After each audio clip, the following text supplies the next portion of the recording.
नमस्कार, मैं सुधीर चौधरी। तो दोस्तों, एक तरफ जहां दुनिया के सभी देशों की नजरें भारत के वीटो पावर मिलने पर टिकी हुई थी, वहीं दूसरी तरफ रूस, भारत और चीन ने मिलकर एक बहुत बड़ा खेल कर दिया।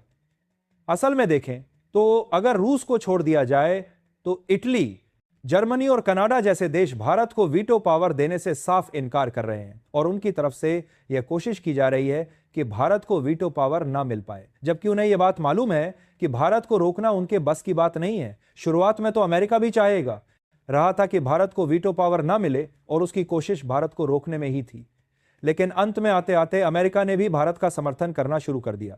फिलहाल अमेरिका ने वीटो पावर को लेकर भारत का समर्थन करने की शुरुआत की। उसके पहले ही रूस, चीन और भारत ने मिलकर एक बहुत बड़ा खेल कर दिया और भारत के द्वारा उठाया गया यह कदम इतना बड़ा है कि इससे आरआईसी एक्टिव हो चुका है, जिससे यूनाइटेड नेशन के पीछे पड़ने वाले देश अब आरआईसी के पीछे पड़ने की होड़ में जुट चुके हैं।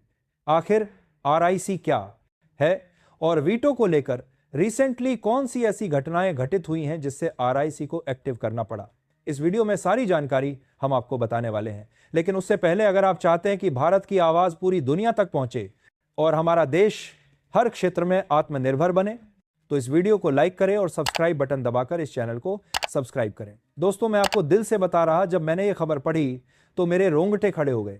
ये कोई साधारण राजनीतिक गठबंधन नहीं है, ये दुनिया की ताकत के समीकरण को बदल देने वाली घटना है।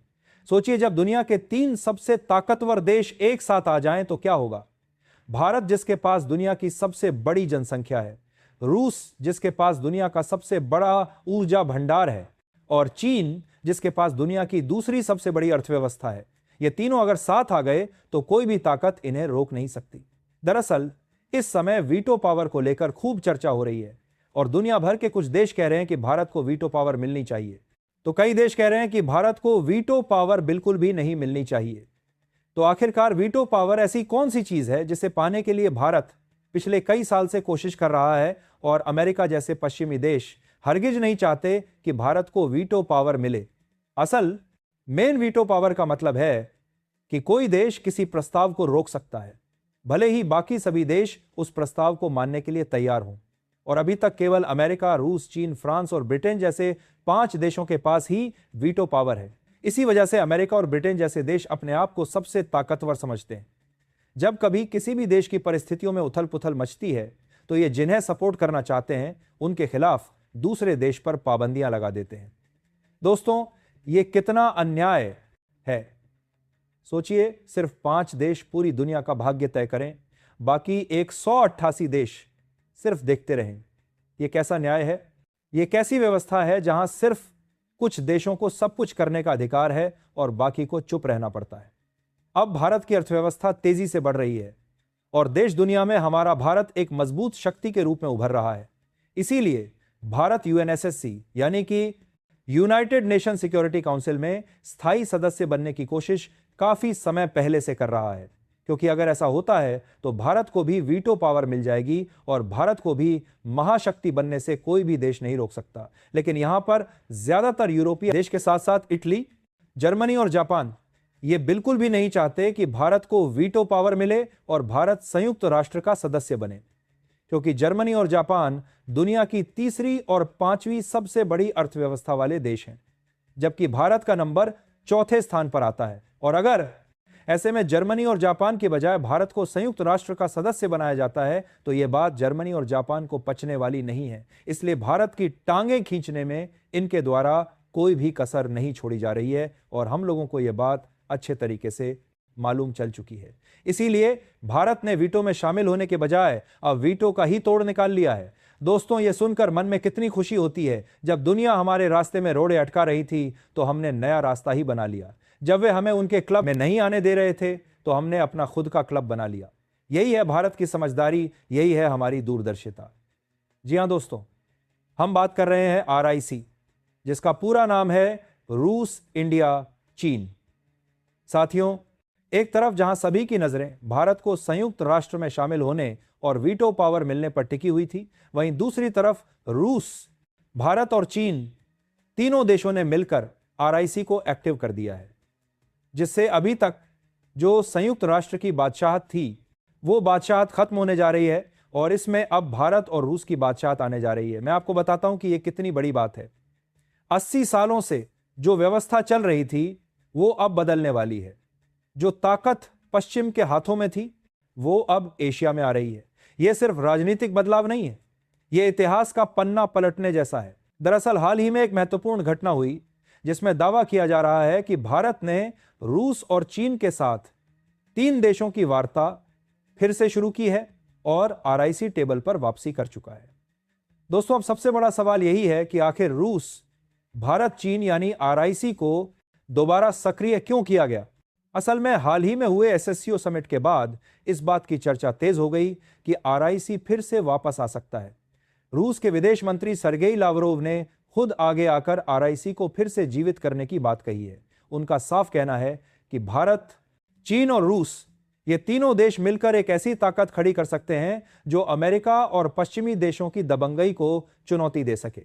लावरोव ने यहां तक कहा कि भारत और चीन के बीच सीमा तनाव अब काफी हद तक कम हो चुका है और यही सही समय है कि तीनों देश मिलकर आरआईसी को आगे बढ़ाएं। इसीलिए रूस ने आरआईसी को सक्रिय करने की पहल की और भारत ने भी संकेत दिया है कि हम इस संरचना को आपसी सुविधा के अनुसार आगे ले जाने के लिए तैयार हैं। दोस्तों, यह देखकर कितना संतोष होता है कि भारत ने अपनी राह खुद बनाई।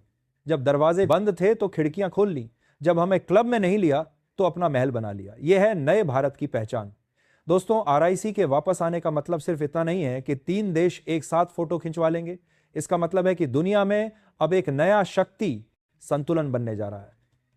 भारत को यह भली भांति पता है कि पश्चिमी देश, खासकर अमेरिका, कभी नहीं चाहेंगे कि भारत को यूएनएससी में वीटो पावर मिले। ऐसे में आरआईसी भारत के लिए एक कूटनीतिक मास्टर स्ट्रोक बन सकता है, क्योंकि जब भारत रूस और चीन के साथ खड़ा होगा तो अमेरिका और यूरोपीय संघ जैसे देशों पर दबाव अपने आप बढ़ेगा। लेकिन यहां एक चुनौती भी है। दोस्तों, हम सब जानते हैं कि भारत और चीन के बीच 2020 में गलवान घाटी की घटना ने रिश्तों को कितना खराब किया था। ऐसे में दोनों देशों के बीच भरोसा बहाल करना आसान नहीं है। भारत चाहेगा कि आरआईसी ऐसा मंच बने जो केवल कूटनीतिक और आर्थिक सहयोग तक सीमित रहे और सीमा विवाद को इस पर हावी ना होने दे। यह बहुत बड़ी परीक्षा है। गलवान में हमारे 20 जवान शहीद हुए थे, वह घाव अभी भी ताजा है। लेकिन भारत की सरकार समझती है कि देश के हित में कभी कभी कड़वी गोली भी निगलनी पड़ती है। यह आसान नहीं है, लेकिन यह जरूरी है। अब सोचिए, अगर भारत, चीन और रूस तीनों एक साथ आए तो इसका असर सिर्फ संयुक्त राष्ट्र तक ही सीमित नहीं रहेगा, बल्कि यह वैश्विक आर्थिक व्यवस्था, ऊर्जा आपूर्ति श्रृंखला और सुरक्षा गठबंधनों तक फैल जाएगा।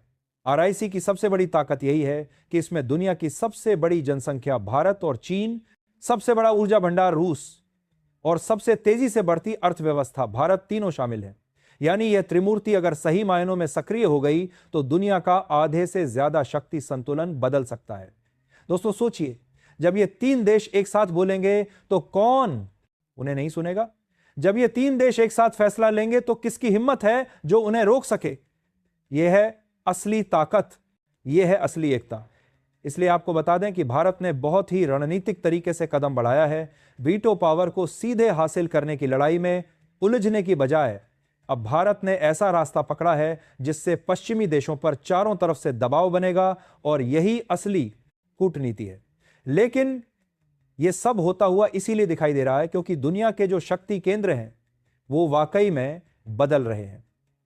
एक समय था जब यह कहा जाता था कि अमेरिका के नियंत्रण में संयुक्त राष्ट्र है और अमेरिका की ही मालिकी विश्व बैंक पर है। यहां तक इनका नियंत्रण आईएमएफ यानी कि अंतर्राष्ट्रीय मुद्रा कोष पर भी है। मतलब आने वाले समय में अमेरिका ही एक ऐसा देश होगा जो कि अपनी मुट्ठी में सभी देशों को लेकर आगे बढ़ेगा। लेकिन रूस यूक्रेन युद्ध के बाद से अब वाकई में शक्ति केंद्र बदलते हुए देखे जा रहे हैं और जो शक्ति है वो भारत के हाथों में आती हुई देखी जा रही है और जो नियंत्रण पश्चिमी देशों के पास है वो नियंत्रण अब एशिया में स्थानांतरित होना शुरू हो चुका है। ये सदी का सबसे बड़ा बदलाव है।